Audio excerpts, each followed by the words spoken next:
பிரதீப் ரங்கநாதனோட எல்லைக்கே படத்துக்கு படு சூடான வியாபாரம் நடந்திருக்கு. அது மட்டும் இல்லாம ரிலீஸ் தேதியோட ஒரு அறிவிப்புமே வந்திருக்கு.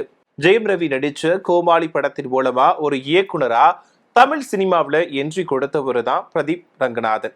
அப்படத்தோட வெற்றிக்கு அப்புறமா லவ் டுடே அப்படின்ற படத்தை இயக்கியவர் அந்த படத்தின் மூலமா மாபெரும் வெற்றியை கண்டாரு. அந்த படத்துல நடிச்சு ஒரு நடிகராகவும் கலக்குன கலக்குனாரு. இதுக்கப்புறமா டிராகன், டியூட் படங்கள்ல நடிச்சாரு. அந்த படங்களுமே பிரதீப் ரங்கநாதனோட திரை பயணத்துல மிகப்பெரிய ஒரு வெற்றி படமா அமைஞ்சுது. அடுத்து பிரதீப் ரங்கநாதன் நடிச்சிருக்கக்கூடிய லவ் இன்சூரன்ஸ் கம்பெனி படத்துக்காக ரசிகர்கள் எல்லாருமே ரொம்பவே ஆவலா வெயிட் பண்ணி காத்துட்டு இருக்காங்க.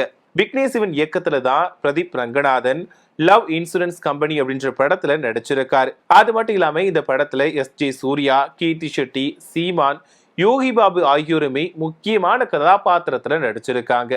அனிருத் தான் இந்த படத்துக்கு இசையமைச்சிருக்காரு. ஃபேண்டசி காதல் கதைக்களத்துல உருவான இந்த படத்தோட டீசர் கூட வெளியாகி ரொம்பவே நல்ல வரவேற்பை பெற்றிருந்துச்சு.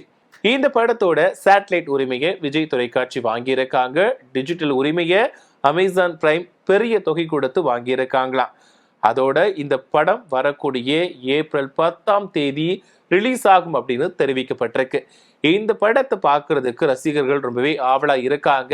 பிரதீப் ரங்கநாதன் தொடர்ந்து வெற்றி படங்களை மட்டும்தான் கொடுத்துட்டு வராரு. ஸோ இந்த படம் எப்படி இருக்கும், எப்பவும் போல 100 கோடி ரூபாய் வசூல் சாதனையை படைப்பாரா அப்படின்ற உங்களோட கருத்துக்களை மறக்காம கமெண்ட்ல சொல்லுங்க.